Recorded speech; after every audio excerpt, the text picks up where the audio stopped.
Hi friends, star Kannada ಚಾನೆಲ್ನ daily ಅಪ್ಡೇಟ್ಸ್ಗಳಿಗಾಗಿ subscribe ಮಾಡೋದನ್ನು ಮರಿಬೇಡಿ. ಹಾಗೆಯೇ ಪಕ್ಕದಲ್ಲಿರುವ ಬೆಲ್ ಬಟನ್ ಅನ್ನು ಒತ್ತಿರಿ. ನಾವು ಅಪ್ಲೋಡ್ ಮಾಡುವ ಎಲ್ಲ ವಿಡಿಯೋಗಳು ನಿಮಗೆ ಬರುತ್ತದೆ. ಸ್ಯಾಂಡಲ್ವುಡ್ನಲ್ಲಿ ಮದುವೆ ಸಂಭ್ರಮ ಮನೆ ಮಾಡಿದೆ. ಸಿನಿಮಾದ ನಟ ನಟಿಯರು ಹಾಗೂ ಸೀರಿಯಲ್ನ ನಟ ನಟಿಯರು ತಮ್ಮ ಮದುವೆಯ ಹೊಸ ಜೀವನಕ್ಕೆ ಕಾಲಿಡ್ತಾ ಇದ್ದಾರೆ. ಒಬ್ಬರಾದ ನಂತರ ಒಬ್ಬರ ಮದುವೆ ಬಹಳ ಜೋರಾಗಿಯೇ ನಡೀತಿದೆ. ಇತ್ತೀಚೆಗೆ ಕುಲವಧು ಸೀರಿಯಲ್ನ ನಟ ಸೂರಜ್, ಅಗ್ನಿಸಾಕ್ಷಿ ಸೀರಿಯಲ್ನ ವಿಜಯ್ ಸೂರ್ಯ ಅದ್ದೂರಿಯಾಗಿ ಮದುವೆಯಾಗಿದ್ದಾರೆ. ಅದೇ ರೀತಿ ಹಿತಾ ಚಂದ್ರಶೇಖರ್ ಹಾಗೂ ಕಿರಣ್ ಅವರ ಮದುವೆ ಮಾತುಕತೆ ಕೂಡ ನಡೆದಿದೆ. ಇದರ ನಡುವೆ ಕ್ರೇಜಿ ಸ್ಟಾರ್ ರವಿಚಂದ್ರನ್ ಮಗಳ ನಿಶ್ಚಿತಾರ್ಥ ಕೂಡ ನಡೆದಿದೆ.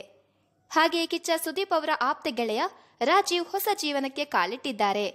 ಅದೇ ರೀತಿ ಸೀರಿಯಲ್ನ ಅನುಪೂವಮ್ಮ, ಸಿನಿಮಾದ ನಟಿ ನೇಹಾ ಪಾಟೀಲ್ ಅದ್ದೂರಿಯಾಗಿ ಮದುವೆ ಮಾಡಿಕೊಂಡಿದ್ದಾರೆ. ಇದೀಗ ಅದೇ ಸಾಲಿಗೆ ಮತ್ತೊಬ್ಬ ಸೀರಿಯಲ್ನ ಖ್ಯಾತ ನಟಿ ಹಾಗೂ ಡ್ಯಾನ್ಸರ್ ಕೂಡ ನವಜೀವನಕ್ಕೆ ಕಾಲಿಟ್ಟಿದ್ದಾರೆ. ಹೌದು, ನೀವು ಸೀರಿಯಲ್ ನೋಡುವ ವೀಕ್ಷಕರಾಗಿದ್ರೆ ಕ್ಲಾಸ್ಮೇಟ್ ಎಂಬ ಕನ್ನಡ ಸೀರಿಯಲ್ ಅನ್ನ ನೋಡೇ ಇರ್ತೀರಾ. ಅಲ್ಲಿ ಅಂಜಲಿ ಪಾತ್ರ ಮಾಡಿ ಮಿಂಚಿದ್ದ ನಟಿ ಮೋನಿಶಾ. ಇವರು ಇಂದು ತಮ್ಮ ವೈವಾಹಿಕ ಜೀವನಕ್ಕೆ ಕಾಲಿಟ್ಟಿದ್ದಾರೆ. ಮೋನಿಶಾ ನಟಿ ಮಾತ್ರವಲ್ಲದೆ ಡ್ಯಾನ್ಸರ್ ಕೂಡ ಹೌದು. ಇವರು ವರುಣ್ ಎಂಬ ಹುಡುಗನನ್ನ ವರಿಸಿದ್ದಾರೆ.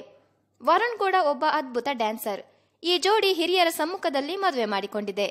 ಈ ಜೋಡಿ ರಿಯಾಲಿಟಿ ಶೋಗಳಲ್ಲೂ ಜೊತೆಯಾಗಿ ಹಲವಾರು ಸ್ಪರ್ಧೆಗಳಲ್ಲಿ ಭಾಗವಹಿಸಿದ್ದಾರೆ. ಡ್ಯಾನ್ಸ್ ಇಂಡಿಯಾ ಡ್ಯಾನ್ಸ್, ಕನ್ನಡದ ಡ್ಯಾನ್ಸ್ ಡ್ಯಾನ್ಸ್ ಹಾಗೂ ಕಿಕ್ ರಿಯಾಲಿಟಿ ಶೋನಲ್ಲೂ ಭಾಗವಹಿಸಿ ಜನರ ಪ್ರೀತಿ ಗಳಿಸಿದ ಜೋಡಿ ಇವರದ್ದು. ರಿಯಾಲಿಟಿ ಶೋನಲ್ಲಿ ಸ್ನೇಹಿತರಾಗಿದ್ದ ಇವರು ನಂತರ ಪ್ರೀತಿಸಿ ಇಂದು ಅದ್ದೂರಿಯಾಗಿ ವಿವಾಹವಾಗಿದ್ದಾರೆ. ಈ ಜೋಡಿಗೆ ಶುಭವಾಗಲಿ ಅಂತ ಹೇಳ್ತಾ ನೀವು ಕೂಡ ಇವರಿಗೆ ಶುಭ ಹಾರೈಸಿ ಕಮೆಂಟ್ ಮೂಲಕ ತಿಳಿಸಿ. ಹಾಗೆ ಸ್ಟಾರ್ ಕನ್ನಡ ಚಾನೆಲ್ನ ಸಬ್ಸ್ಕ್ರೈಬ್ ಮಾಡೋದನ್ನ ಮರಿಬೇಡಿ.